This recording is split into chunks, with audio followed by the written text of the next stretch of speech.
Salut tout le monde! Aujourd'hui, je vous partage un petit bout de mon histoire et je vous raconte la première des 3 principales raisons qui m'ont amené à dire bye bye boss à mon ancien employeur.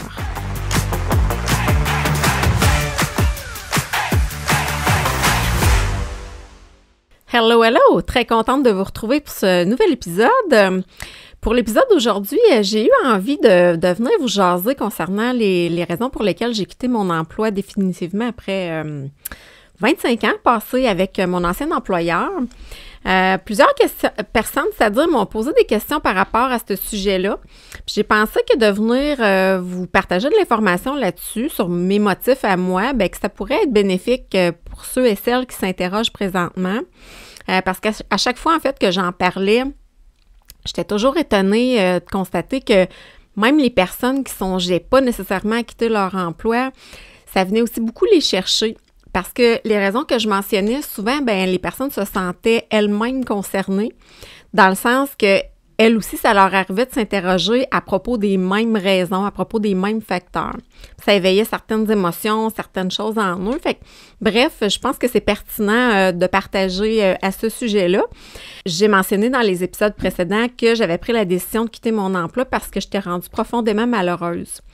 Dans l'épisode d'aujourd'hui et dans les 2 prochains qui vont suivre, je vais élaborer un petit peu plus concernant les raisons qui ont mené à mon départ, les leçons ou les prises de conscience que j'ai faites, si vous préférez. Je vais vous présenter en fait une raison par épisode parce qu'autrement, l'épisode risquerait d'être beaucoup trop long. C'est sûr qu'il y a d'autres facteurs qui sont venus influencer ma décision, mais vraiment, quand j'y repense avec le recul, c'est vraiment 3 motifs principaux là, qui ont fait pencher la balance en fait en faveur de mon départ. Donc, là, d'entrée de jeu, je peux tout de suite vous dire que mon changement de carrière, il n'y a absolument rien d'insolite. Là. Je suis pas passée, exemple, d'une grande scientifique actrice d'Hollywood. Là. Mon histoire est plutôt commune, en fait. Je suis pas la première, ni la dernière à avoir vécu ça. Puis à mon humble avis, en fait, je crois que c'est ce qui fait que vous pourriez peut-être facilement retrouver dans mon histoire certaines similitudes avec votre propre parcours ou parcours de personnes que vous connaissez. Les raisons que je vais mentionner, je suis certaine que vous les avez déjà entendues dans d'autres contextes. Moi, personnellement, je les avais moi-même déjà entendues et lues à maintes reprises. Lues parce que je fais beaucoup de lectures sur la croissance personnelle depuis toujours. Mais le fait de simplement les entendre ou de les lire, ça m'avait pas vraiment permis de bien saisir leur importance. C'est vraiment via mon cheminement personnel, par ma chute, que j'ai vraiment amorcé la véritable réflexion, celle qui m'a amenée par la suite à assimiler pleinement ces connaissances-là, puis d'en tenir compte dans ma décision de quitter, puis aussi pour ma suite. Donc, sur ce, roulement de tambour, la première raison ou la première leçon que j'ai apprise et qui ont mené à mon départ, c'est que j'ai compris que je devais vivre davantage dans mon être plutôt que dans mon faire et que dans l'avoir. Je répète, parce que je sens que je ne l'ai pas dit comme il faut. J'ai compris que je devais vivre davantage dans l'être plutôt que dans le faire et dans l'avoir. En fait, la majeure partie de ma vie, je dirais que j'ai vécu inconsciemment. Inconsciemment dans le faire et dans l'avoir. Il y avait en fait très peu de place au être dans mon quotidien, très peu de place au conscient. Il y avait très peu de place à la validation avec moi-même avant de prendre une décision. C'est un peu comme si on ne me l'avait jamais enseigné. Puis je vous dirais que j'ai pas mal toujours agi puis vécu comme ça. Ça date pas d'hier, disons. Je faisais par conditionnement sans trop me questionner. C'était intentionnel, consentant, mais pas en pleine conscience. J'exécutais machinalement ce qu'on s'attendait de moi. J'étais en fait très peu maître de mes actions, de mes décisions, un peu comme si j'étais une marionnette. Puis le pire dans tout ça, c'est que je suis persuadée qu'on est plusieurs qui vivent comme ça. Je pense qu'on est tous très bons en fait à la matière. Puis j'ai pas de statistiques là-dessus, mais je suis pas mal certaine qu'on est nombreux à agir, à faire, à exécuter machinalement, sans vraiment se demander si c'est vraiment, véritablement ce qu'on souhaite pour nous. Puis là, je veux surtout pas partir de débat parce que c'est pas du tout l'objectif ici, mais moi, je partage uniquement mon expérience puis mon opinion sur le sujet en me basant sur mon histoire, ce que j'ai observé autour de moi, ce dont j'ai été témoin au cours de ma vie. Mais j'ai pris conscience que très, très tôt dans l'enfance, j'avais toujours été conditionnée, très subtilement, puis progressivement. On m'a appris comment agir puis comment penser. Puis c'était pas fait par mauvaise intention parce que je sais que ma famille voulait le meilleur pour moi. Mes parents m'ont enseigné le meilleur selon leur propre expérience et leur propre connaissance à eux. T'sais, on peut pas donner ce qu'on n'a pas eu. C'est sans doute justement parce qu'eux autres aussi étaient passés par là avec leurs propres parents. T'sais, on nous dit « fais pas ci, fais pas ça, tu peux pas penser comme ci, tu peux pas penser comme ça ». Il y a plein de choses qu'on nous dit de faire ou de ne pas faire, d'agir d'une façon plutôt que d'une autre. Puis à l'école, comme au travail parfois d'ailleurs, on est jugé, on est noté, on est récompensé quand on réussit à faire ou bien à acquérir quelque chose. T'sais, on a déjà tout vu là, sur les réseaux sociaux, quelqu'un qui se fait féliciter d'avoir acheté une voiture neuve ou bien d'avoir eu une belle prime annuelle parce que les objectifs de production y ont été surpassés.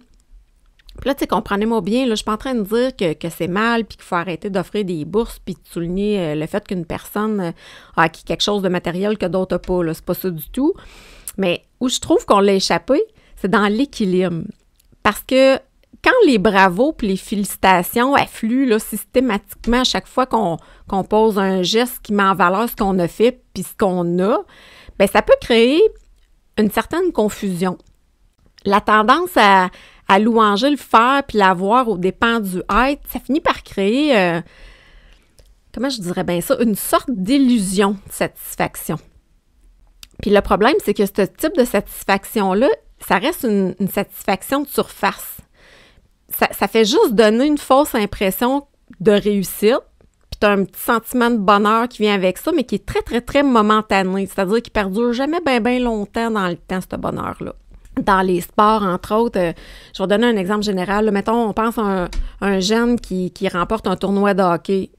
C'est pas la bannière ou la médaille qu'on va y mettre au cou qui va garder en souvenir, c'est plutôt le sentiment d'accomplissement puis le dépassement de soi qui va rester gravé dans sa mémoire puis dans son cœur. C'est ça qui va se rappeler 10-20 ans plus tard. Puis en ce qui me concerne, là, j'en ai eu vraiment marre de la culture de performance parce que peu importe ce que je faisais, puis principalement au travail, l'exigence qui était associée à la performance, elle restait toujours omniprésente puis elle n'arrêtait pas de prendre l'expansion. Puis la culture de performance puis aussi la récompense suite à la performance, bien, ça m'incitait constamment à devenir plus productive, à atteindre les objectifs, puis idéalement même des dépasser. Des objectifs, en fait, que j'avais même pas moi-même fixés. Puis au bout de la ligne, je faisais ça pour bénéficier de quoi au juste? Un certificat encadré, une médaille, une paye aux 2 semaines, qui partait dans le temps de le dire d'ailleurs pour payer des comptes, une paye qui me permettait d'acheter plus de biens matériels, qui, eux, après, en fin de compte, me donnaient une satisfaction qui était totalement vide de sens. Tu sais, le pire dans tout ça, c'est que j'ai longtemps aimé mon travail. Je le voyais carrément dans ma soupe. J'en parlais à l'extérieur du bureau, puis ça prenait beaucoup de place dans ma vie. Puis en fait, ce que j'ai surtout aimé, puis je pense que c'est pour ça que je suis restée aussi longtemps, c'est surtout les personnes avec qui j'ai travaillé. J'ai travaillé avec des personnes fantastiques. J'ai eu des gestionnaires et des directeurs formidables, très humains surtout. J'ai eu des félicitations, des tapes dans le dos, tant de la part de mes collègues que celles de mes gestionnaires. Puis tout ce que je dis en ce moment, ça n'a rien à voir avec eux, puis je fais absolument aucun reproche à qui que ce soit. C'est le système qui était comme ça, pas les individus dans la place. Mais à force de concentrer toute mon énergie dans le faire au travail, je me suis retrouvée vraiment avec des grandes carences sur le point de vue psychologique, puis avec plusieurs problèmes de santé, que je vous ai d'ailleurs parlé dans l'épisode précédent concernant les signes avant-coureurs. Puis d'ailleurs, si vous ne l'avez pas écouté, je vous invite à le faire parce que je suis pas mal certaine que vous allez vous retrouver en terrain connu par moment. Mon travail était dans un domaine qu'on pourrait qualifier de très cérébral. C'était assez complexe, disons. C'était pas du tout manuel. Puis j'avais vraiment besoin de toute mon attention pour bien faire ce que je devais faire. Puis à un certain stade, j'étais tellement épuisée dans ma tête puis dans mon corps à faire, que mon corps, ben, il a finalement décidé par me forcer à prendre une pause d'absolument tout. Puis à 3 reprises, en fait, pour être tout à fait transparente avec vous, à 3 reprises, j'ai planté durant ma vie adulte. Puis la dernière, ben, ça a été une pause qui va avoir duré 13 mois au total. 13 mois pour me guérir physiquement puis mentalement. Puis avec les années, la pression, elle a aussi fait en sorte que mon être, il s'est vraiment ramassé en bas de la liste de mes priorités. Tu sais, sur une échelle de 1 à 10, là, ben, il devait être à moins 1000 à peu près, là, tu sais. Puis je trouve que la société, en général, elle a tendance à établir des normes puis des attentes qui sont trop souvent irréalistes. On applaudit beaucoup les réalisations qui sont visibles, hein? Les acquis, les gains, tout ce qui peut se voir puis qui peut être prouvé. On applaudit puis on chérit beaucoup ça. On valorise presque les gens quand ils ont tout le temps de l'ouvrage dans le toupette aussi. Là. Tu sais, quand quelqu'un est submergé par le travail, c'est donc valorisant, c'est donc beau, c'est donc admirable. Un peu comme si c'était le but ultime. Puis on nous pousse sans arrêt dans la production, dans la performance, dans le dépassement des attentes. Puis tout ça en mettant l'équilibre de côté si on n'y arrive pas puis qu'il faut qu'on mette les bouchées doubles. Puis le résultat que ça amène, ça, au final, ben, c'est que, en tout cas, dans mon cas, je me suis ramassée quelques années plus tard à vivre avec la fabuleuse crise de la quarantaine, là, parce moi, je me suis retrouvée avec ras-le-bol de vivre comme ça. Tu sais, c'est parce que, allô, y a-tu quelqu'un qui va allumer un jour qu'on peut pas continuer comme ça, là, tu sais?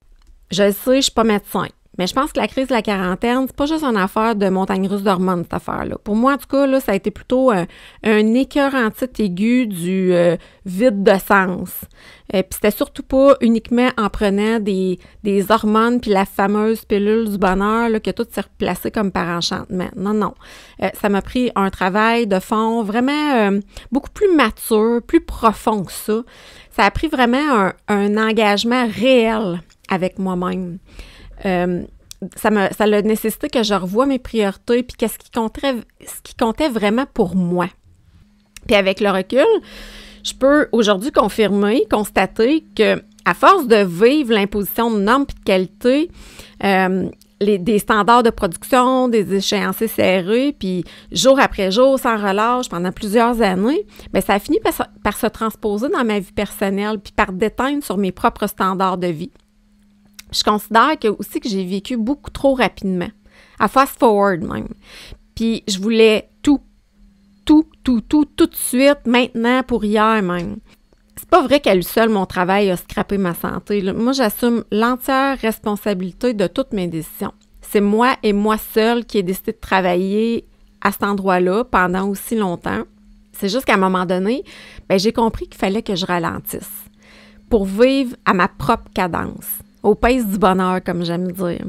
En décidant de vivre davantage dans l'aide, puis oui, ça m'a exigé plus d'investissement de temps puis d'efforts, puis les résultats, ils sont pas toujours visibles à court terme.